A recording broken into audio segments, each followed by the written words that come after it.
ఓం నమో నారాయణాయ. శ్రీమతే రామానుజాయ నమః. శ్రీమన్నారాయణ చరణం శరణం ప్రపద్యే. అందరికీ నమస్కారం అండి. మనకు రేపటి నుంచి శ్రావణ మాసం ప్రారంభము. అయితే శ్రావణ మాసం ప్రారంభం దినోత్సవమే మనకు సోమవారం వచ్చింది విశేషము.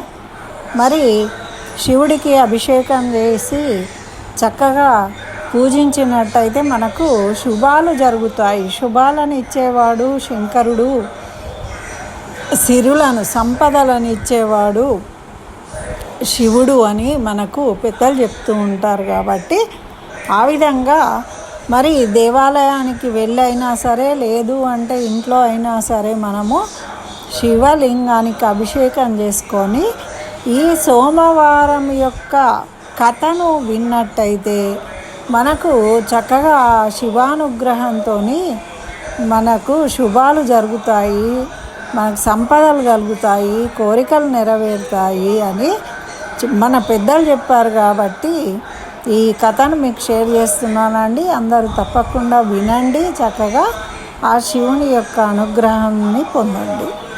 అయితే ఈ సోమవారం వ్రత కథలో అమర్పూర్ అనే నగరంలో ఒక ధనిక వ్యాపారి ఉండేవాడనమాట. అతను బాగా శివభక్తుడు.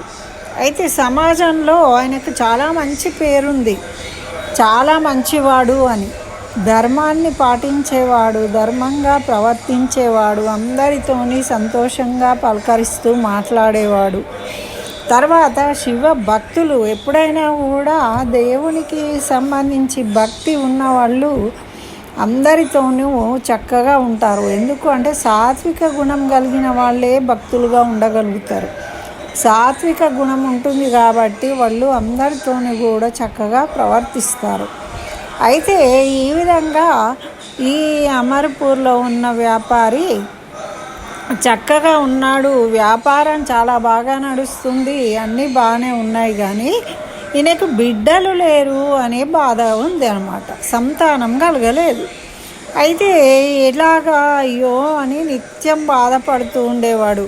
తను ఇంత సంపాదించాను, ఇంత వ్యాపారం చేశాను, ఇదంతా కూడా అనుభవించడానికి నాకు వంశాంకురం లేకపోయే, ఎవరు చూసుకుంటారు అని ఒక కుమారుడు పుట్టాలి అని ప్రతి సోమవారము ఉపవాసం ఉంటూ రోజు సాయంత్రం శివాలయంలో నెయ్యి దీపం వెలిగిస్తూ చక్కగా నామస్మరణ చేస్తూ ఉండేవాడట. ఇట్లా ఎన్నో ఏళ్ళు గడిచినాయి. అయితే ఒకరోజు అమ్మ పార్వతీదేవి జగన్మాత కదా, మరి భక్తుల పట్ల ఆమెకి దయ కలుగుతుంది. ముందు అంటే ఇప్పుడు స్వామి కన్నా అమ్మకి తొందరగా, తల్లికి తొందరగా ప్రేమ కలుగుతుంది, కరిగిపోతుంది భక్తుల పట్ల. ఆ విధంగా పార్వతీదేవి ఆ వ్యాపారి మీకు నిజమైన భక్తుడు, ఇన్ని రోజుల నుంచి ఇంత భక్తితోని నీకు ఉపవాసం చేస్తూ పూజలు చేస్తూ ఉన్నాడు కదా, అతని కోరిక నెరవేరుస్తే ఏమైంది అని పరమశివుణ్ణి కోరిందట. అప్పుడు ఆయన కొడుకు పుట్టాలని కోరుకుంటున్నాడు కదా, ఎందుకు అనుగ్రహించట్లేదు మీరు అని ప్రశ్నించిందట.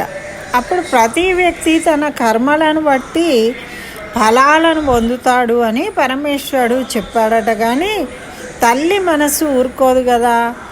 ఆ కర్మలు అంటే ఇంకా ఇన్ని రోజుల నుంచి మీకు పూజ చేస్తూ ఉన్నాడు కాబట్టి మీరు తప్పకుండా ఆయనని అనుగ్రహించవలసిందే అని కోరిందట. చూసిండ్రా, మరి అమ్మ మన తరఫున మాట్లాడుతుంది, పిల్లలను ఉద్ధరిస్తుంది. అట్లా ఆ రోజు రాత్రి శివుడు ఆ వ్యాపారి కలలో కనిపించి, నీకు కొడుకును ప్రసాదిస్తున్నాను, అయితే ఆ కుమారుడు 16 సంవత్సరాలు మాత్రమే బతుకుతాడు అని ఆ మహాదేవుడు వరం ఇచ్చాడట ఆ వ్యాపారికి కలలో. అయితే మహద్భాగ్యంగా ఆయన సంతోషించాడు. నాకు సంతతి లేదు అనే బాధపడేవాడికి కనీసం ఈ సంతానం కలుగుతూ ఉన్నది అని ఆయన సంతోషంగా స్వీకరించాడు ఆ వరాన్ని. ఆయన కొంచెము తక్కువ కాలం జీవిస్తాడు అని విచారం ఉన్నప్పటికీ సంతానం అయితే కలుగుతున్నది కదా అని చాలా సంతోషించాడట. అయితే ఈ వ్యాపారి మాత్రము సోమవారం వ్రతం చేయడం మాత్రము మానలేదు. ఆ విధంగానే కొడుకు పుడతాడు, మనం ఏం చేస్తాము, మొక్కుతాము, 4 వారాలు మన కోరిక నెరవేరంగానే వదిలేస్తాం. కానీ ఈయన అటువంటి భక్తుడు కాదు, నిజమైన భక్తుడు కాబట్టి ఈయన వరం ఇచ్చినప్పటికీ కూడా తను సోమవార వ్రతాన్ని అదే విధంగా కొనసాగిస్తూ ఉన్నాడనమాట. మరి శివుని దయతోని ఆ వ్యాపారి భార్యకు కొంతకాలానికి కొడుకు పుట్టాడు. అతనికి అమర్ అని పేరు పెట్టుకున్నారు వీళ్ళు. అయితే 12 సంవత్సరాల వయసు వచ్చింది అబ్బాయికి. చక్కగా ఆనందంగా పెరుగుతూ ఉన్నాడు, ఆయనకేం తక్కువ లేదు, ఎంతో ఆనందంగా ఉన్నారు వాళ్ళు. అయితే అప్పుడు ఈయనకు మాత్రం విచారం ఉంది, తండ్రికి తెలుసు కదా 16 సంవత్సరాలు అయితే ఈయన ఆయుష్ తీరుతుంది అని. అయినప్పటికీ ఆయన చూడడానికి తండ్రి సంతోషంగానే ఉన్నాడట. అయితే అప్పుడు 12 సంవత్సరాల వయసులో ఆయనకు ఒక మామ ఉన్నాడు, దీప్ చంద్ అని. ఆయనతోని కలిసి కాశీకి వెళ్ళాడట చదువుకోవడానికి. అయితే మరి అలా ఆ శివుణ్ణి పూజిస్తూ ఉంటే మంచిది కదా, చదువుకుని శాస్త్ర జ్ఞానాన్ని పొందుతాడు అని తల్లిదండ్రులు పంపించారట. అప్పుడు దారిలో ఎక్కడో రాత్రి అవుతుంది, ఆ రోజుల్లో అలా వెళ్ళేవారు కదా, ఏ రాత్రి అయినప్పుడు ఎక్కడో ఒక ఊర్లో ఆగిపోయి మళ్ళీ తెల్లారి ప్రయాణించేవాళ్ళు. అట్లా రాత్రి అయిందని ఆ రాత్రి విశ్రాంతి తీసుకున్నారట. మరి విశ్రాంతి తీసుకోవడమే కాదు, అక్కడ యాగాలు చేసి బ్రాహ్మణులకు భోజనాలు పెట్టేవాళ్ళట. వీళ్ళు ఎక్కడైతే ఆగుతారో అక్కడ తెల్లవారి చక్కగా స్నానాలు చేసుకొని యాగాలు చేసి బ్రాహ్మణులందరికీ భోజనాలు పెట్టి అక్కడి నుంచి మళ్ళీ వెళ్ళేవాళ్ళు. ఇట్లా ఒకరోజు వెళ్తూ ఒక రాజ్యానికి చేరిండు. ఆ రాజకుమార్తె వివాహం జరుగుతూ ఉందట అక్కడ. అయితే ఆ వివాహానికి జరిగేటప్పుడు ఆ వరుడు తండ్రి ఆందోళన చెందుతూ ఉన్నాడట. ఆ రాజుగారి కూతురికి కావలసిన భర్తకు తండ్రి ఉన్నాడు, ఆయన చాలా బాధపడుతున్నాడట. ఎందుకు అంటే తన కుమారుడికి ఒక కన్ను చెవు ఒకటే ఉందట, ఒక కన్ను ఒక చెవు. మరి ఇప్పుడు ఈ కుమారుణ్ణి కనుక చూసి వివాహం జరగదు అని ఆయన భయపడుతూ ఉన్నాడు. పూర్వకాలంలో పిల్లలను చూసుకునేవాళ్ళు కాదు ముందే. ఆ విధంగా వీళ్ళకి ఈ అబ్బాయి ఎలా ఉంటాడో తెలియదు.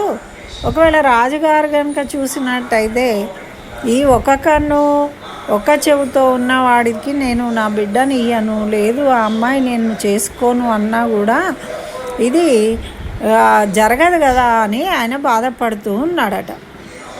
ఆ సమయంలోనే ఈ దీప్ చంద్ను అమరు అక్కడికి వెళ్ళారు.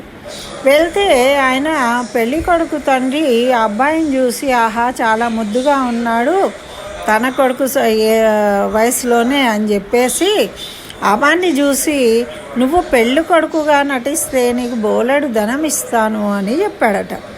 అప్పుడు దురాశ కలిగిన దీప్ చంద్ ఉన్నాడు కదా వాళ్ళ మామ, ఆయన ఏమన్నాడట, సరే అని ఒప్పుకున్నాడట. ఆ విధంగా ఈ అమర్కి యువరాణి ఈయన చాలా అందంగా ఉన్నాడు కదా, మరి ఆ అమర్కి యువరాణి చంద్రికకు ఇద్దరికి వివాహం జరిపించిన తర్వాత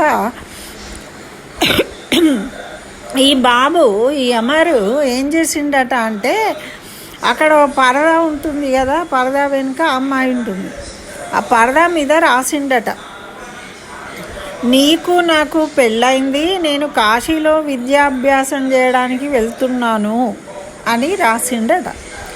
అయితే రాజుగారు కూడా అమర్ని చూసిండు, ఆ అబ్బాయి ఎలా ఉన్నాడో.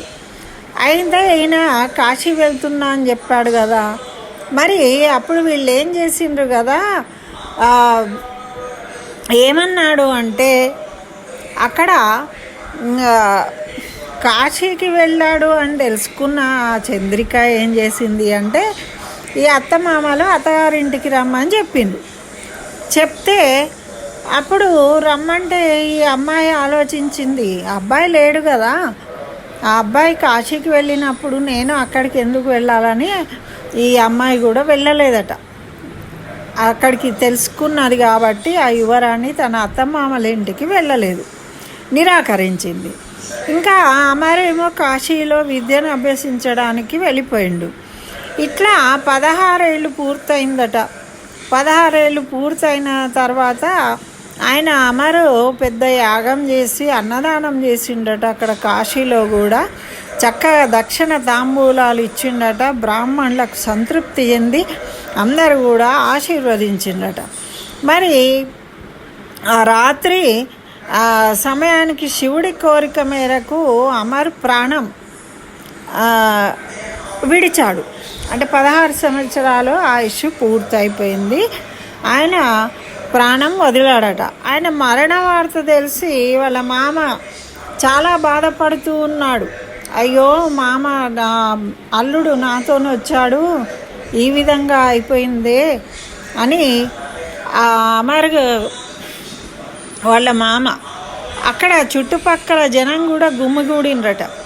అప్పుడు శివుడు పార్వతి అక్కడి నుండి వెళ్తూ ఉన్నారట. దీప్చంద్ ఏడుస్తూ ఉన్నాడట. ఆ పార్వతీ తల్లి తన బాధను బాధపడి శివుడిని ఈ విధంగా కోరిందట. పార్వతీతో ఆ వ్యాపారి కొడుకు అల్పాయుష్కుడు అందుకనే చనిపోయిండు అని పరమశివుడు చెప్పినా కూడా బతికించవచ్చు కదా, ఇప్పుడు మీరు బతికించలేరా? పాపం వాళ్ళు అలా బాధపడుతూ ఉంటే మీకు దయ లేదా? కాస్తన్నా మీరు పునర్జీవితుణ్ణి చేయొచ్చు కదా, మీరు ఇచ్చిన ఆయుష్ అయిపోయింది సరే, ఇప్పుడు మళ్ళీ పునర్జీవితుణ్ణి చెయ్యండి అని కోరిందట ఆ అమ్మ. అయితే అప్పుడు ఆ విధంగా అమరు పునర్జీవితుడు అయిందట. అప్పుడు విద్యాభ్యాసం అంతా పూర్తి చేసుకొని అమరు మళ్ళా ఆ దీప్చంద్ అనే మామతోని వెళ్తూ మళ్ళా ఆ రాజుగారి రాజ్యానికి వెళ్ళిండు. వెళ్తే అక్కడ యువరాణి నగరానికి చేరుకున్నారనమాట. అక్కడ వ్యాపారస్తులందరికీ భోజనాలు చేస్తూ ఉన్నప్పుడు ఆ రాజుగారు ఈ అమర్ని చూసి గుర్తుపట్టి, ఆహా నువ్వే మా అల్లుడివి అని ఇంటికి తీసుకువెళ్ళి సకల మర్యాదలు చేసి యువరాణి తన కుమార్తెను అతని వెంట పంపించాడట. ఎన్నో సంబారాలు ఇచ్చి, ఆయనకు కానుకలను ఇచ్చి కుమార్తెను కూడా అతని వెంట పంపించిండట. అట్లా ఈ యువరాణిని తన భార్యను తీసుకుని ఆ కుమారుడు తిరిగి అమరపురికి చేరుకున్నాడు. ఆ వ్యాపారి తల్లిదండ్రులు ఇద్దరు కూడా చాలా ఆనందపడ్డారు. అసలు ఆయుష్ తీరిపోయింది అని బాధలో ఉన్న వాళ్ళు కొడుకు ఈ విధంగా రావడము, ఇంకా కోడల్ని తీసుకొని కూడా రావడము వాళ్ళకు చాలా ఆనందం కలిగిందట. ఆ రాత్రే శివుడు ఆ వ్యాపారవేత్త కలలో కనిపించి, నువ్వు సోమవారం నాడు మీరు చేసిన వ్రతానికి ముగ్ధుడనయ్యి నేను నీ కొడుకును బతికించాను, దీర్ఘాయుష్యును ఇచ్చాను, చక్కగా ఆనందంగా వర్ధిల్లు అని దీవించాడట. అయితే ఆ విధంగా వాళ్ళు చక్కగా మన్మలు మన్మరాళ్ళతోని ఆనందంగా సుఖశాంతులతోని జీవితాన్ని గడిపారు. ఈ సోమవార వ్రతాన్ని భక్తితో చేయడం వల్ల అని ఇదొక మన సోమవార వ్రత కథ.